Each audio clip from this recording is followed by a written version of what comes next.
All right, Mr. D, this is how to go interplanetary in Kerbal Space Program. So, in this one, we're going to be heading to Duna, which is actually the analog for Mars in Kerbal Space Program. So, yeah. So, here we are building our lander. This one took a little bit of figuring out, finagling, redesigning. You could see me just like contemplating what I'm doing. So I decided to put these Soyuz type uh, radial fuel tanks, and then I clip those in a little bit to make them look better, because looks are everything. And so yeah, so made sure to have my heat shield, maybe some fuel tanks, and then I was like, I didn't like that, so I went again and redid it, and yeah, so make everything look good, clip it in a little bit, and yeah, so that's basically our lander. Uh, and we yes, reaction control wheels and batteries, cause and solar panels, cause you can't do anything without those. Anyways, parachutes. You want to set your parachutes pressures to the minimum you can. It'll unlock an even more minimum once you're actually in the game. So you want to put it to 0.01. And yeah. So here I'm playing with the legs. I actually have a mod that lets me size things up. And I made the legs a little bit bigger, and then I placed them how I wanted them. And I considered putting some grip pads on, but it wasn't working. So yeah. And then yeah. So next we're going on to the oh no, one more thing. What is it? An extra fuel tank? RCS fuel. Yes, we need that. That comes in clutch later. RCS, make sure those are pointing out, and then do the 5 instead of the 4. And yeah, and then we have our heat shield there, so we can enter the atmosphere of Duna. Yeah, and so make sure you always test your landers. You can press escape and this is me failing. You can press escape and head over to the cheat menu on the bottom right to hack the gravity to make it similar to Duna. Here we are. Yep, there we are. And then deploy it, make sure it comes off. Everything's all good. So make sure to test your landers always, because when you're in space, you don't want to have to restart your whole freaking mission because of one little thing on your lander. Anyways, so take off that, and then it's time to make our interplanetary. Oh no, action groups. This is very useful. Action groups. You click the little wrench on the top left there. You can basically make anything and bind it to your numbers. And here we have our structural fairing, or our aerodynamic fairing, to help us with drag, because drag is big. And here's our interplanetary transfer stage. It's a little bit bigger than the one from last video. So yeah, and then we have our launch stage, which is inspired by Saturn V, the pinnacle of space technology. And then we put some solid rocket boosters just to give us some more thrust, because this is a heavy freaking rocket. And yeah, so put some separatrons for when we separate our boosters. A lot of this is similar to the last video, but just scaled up. So yeah, this is me checking my staging, and there, Mr. D's Dynamo. So yeah, then we use the built-in alarm clock to set a, oh yeah, flash warning by the way, to set a transfer window, because you can't just fly to Mars. You have to wait until it's lined up. So we set an alarm, and then we just time warp until we are there at that transfer window. And I like to stop it a little bit early so I don't miss it, which it's hard to miss, but I end up regretting this, but So we launch, and it's very big rocket, so it's very glitchy. So I keep having to go back and adjust small little things with, like, parts clipping, or see just random explosions. I played around with the auto strut because that sometimes gives issues. And then yeah, so here, this first few launches were a little weird. So none of my engines were working properly. I'm like, where's the gimbal? And I try to detach it, and nothing comes off. And so yeah, I tried to attach some vernier engines, which are part of the Soyuz, another part of the Soyuz spacecraft. Those are gimbal because the Soyuz can't gimbal, and everything exploded again. So I decided to change a few things around, and yeah. So there's the vernier engines that I was talking about. I changed the decoupler, and I moved those down a bit, and then I added those a little bit further up just for safety purposes. And yeah, so here's the launch. I think this is a good one. Yeah. Here's the launch, and we're going up. Oh no, this isn't the good one. This one, my boosters got stuck. This glitch happens, especially with heavily modded playthroughs. So you just gotta keep adjusting things, and or this isn't really heavily modded, but it's different parts. I might uninstall the part mod, but these glitches happen. You just gotta retry it. It's almost a 15-year-old game, 16-year-old game, so it's gonna happen. Just gotta keep moving forward. It's part of the game. That's what gives it the charm. But yeah. So I think this is the launch that worked. Yes, it is. So yeah, start our gravity turn. Very similar to getting to the mun, except you'll see. Um, so yeah, so as we start our gravity turn, I'm just playing with the video settings here just to make things brighter. Yeah. So here we go. Getting us into orbit, and here we are burning. You know, takes a little bit. I have this on almost 6 times, or almost 7 times speed, and it still takes forever. So imagine how long this took in real life. Oh, I'll tell you, it was an hour and a half. So this whole mission was an hour and a half, and it got pretty annoying after a bit. But yeah, here we are. We have our Duna transfer. So for this, I forgot to, but you have to set Duna as a target. I'll do it in a second when I notice that it's not working. So, yep. Oh, wait, not yet. Uh, yeah, there we go. Make Dune as a target. You find your closest approach, those two little blue arrows, and you burn to that, and you do the maneuver just like the moon.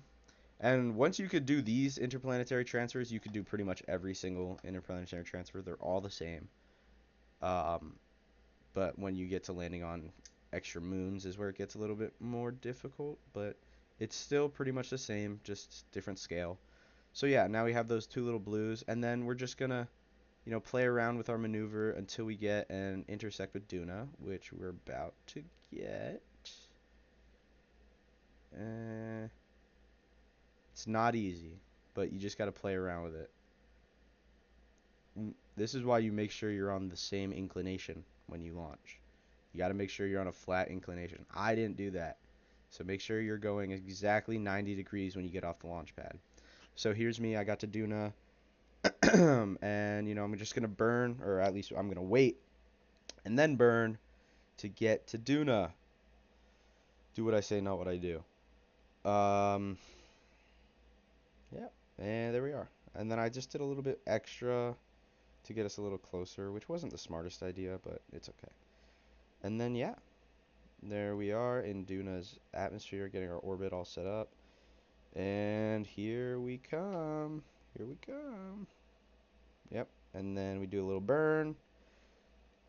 And bang, we're in a Duna capture. So I went to 36,000 or 36 kilometers, which was not the right choice. That ended up taking forever. Yeah, it will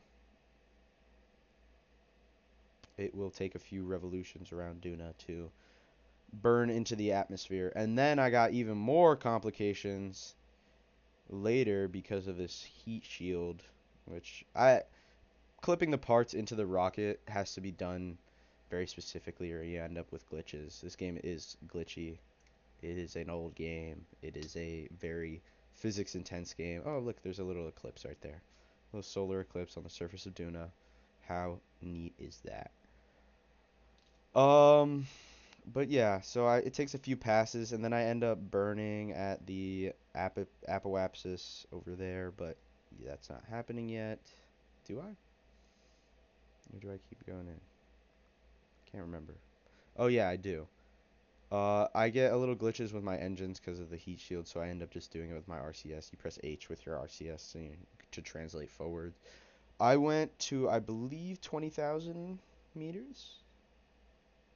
Yeah, 20,000 meters, and then I called it quits, and it's time to enter the atmosphere. So this took a few attempts. This is what I meant to tell you about the parachutes. They're very finicky in Duna's atmosphere. You're going to want your rogue shoots. You're going to want more shoots than I have. And you're going to want to put the altitude high. I put the altitude too low. Put the altitude high and change the deploy mode to, instead of when safe, to when risky, because then you'll end up hitting the surface of Duna.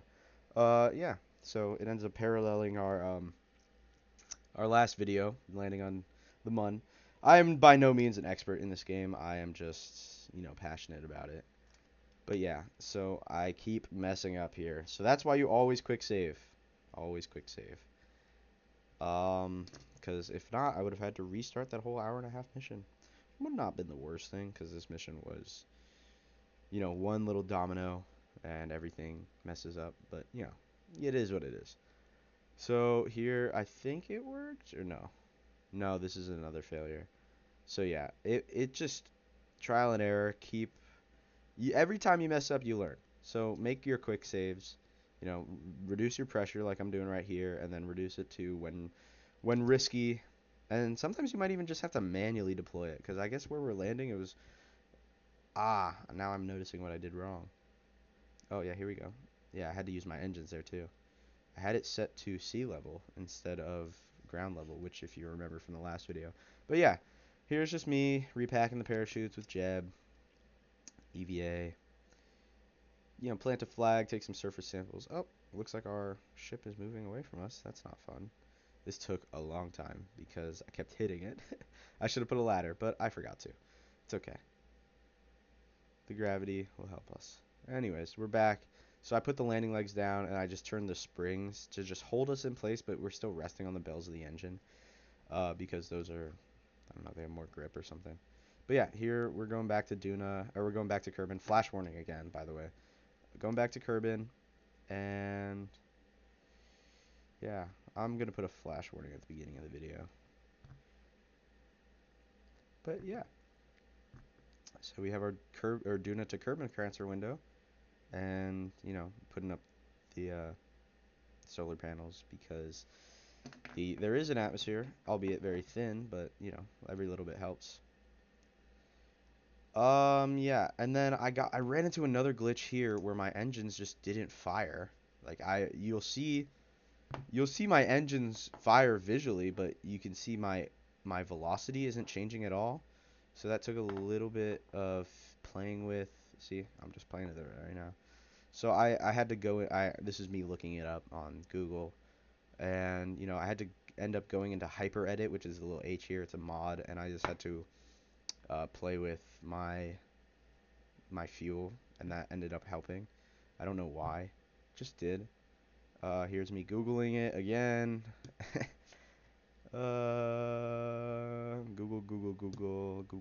Google, Steam forums, Reddit, everything. Yeah. So basically, that's that. And I think I'm about to come back any second now. Yep, here we are. So yeah, it just keeps happening. I reload my quick saves. But yeah, here's me. I just played with this for a second, and it oddly enough came back. But I ended up giving myself a little bit extra fuel because of the fuel we wasted trying to fix it. And yeah, this was a pain in the butt. Trying to get back to Kerbin was a pain. Because we wasted Delta V with the landing. We wasted a bunch of stuff. We didn't get the best orbital. We didn't get the best takeoff because, again, the glitch. And so I just gave myself a little bit of extra fuel. No big deal. I'm not in a competition. It's just a game. So I gave myself a little extra fuel, and it's just the same thing in reverse. So, yeah. So we're just finicking and playing with our maneuver nodes till we get close Kerbin encounters, and just keep getting as close as you can. If you get your orbital plane flat, it'll be so much easier. I'm telling you. You gotta do that. Gotta get your orbital plane flat. You gotta launch 90 degrees east exactly. It's easier than it sounds, and it'll make your life a hell of a lot easier. So yeah, I ended up playing with this for quite a while, and I think I cut the video sooner or later to just, get us back in Kerman, because you know how it is. Same deal as the Mun. Um, yeah, so just once you get an encounter, burn retrograde at the periapsis, and you'll be sweet as pie. So yeah, I think the cut's coming up here, right now, now, now. Yeah, here we go. We're back on Kerbin, and just detach, and it's a free fall. Gotta fall freely. So re-entry. Here shoots deploy. Jettison the heat shield. You don't have to do that, but I like to. And bang, you did it.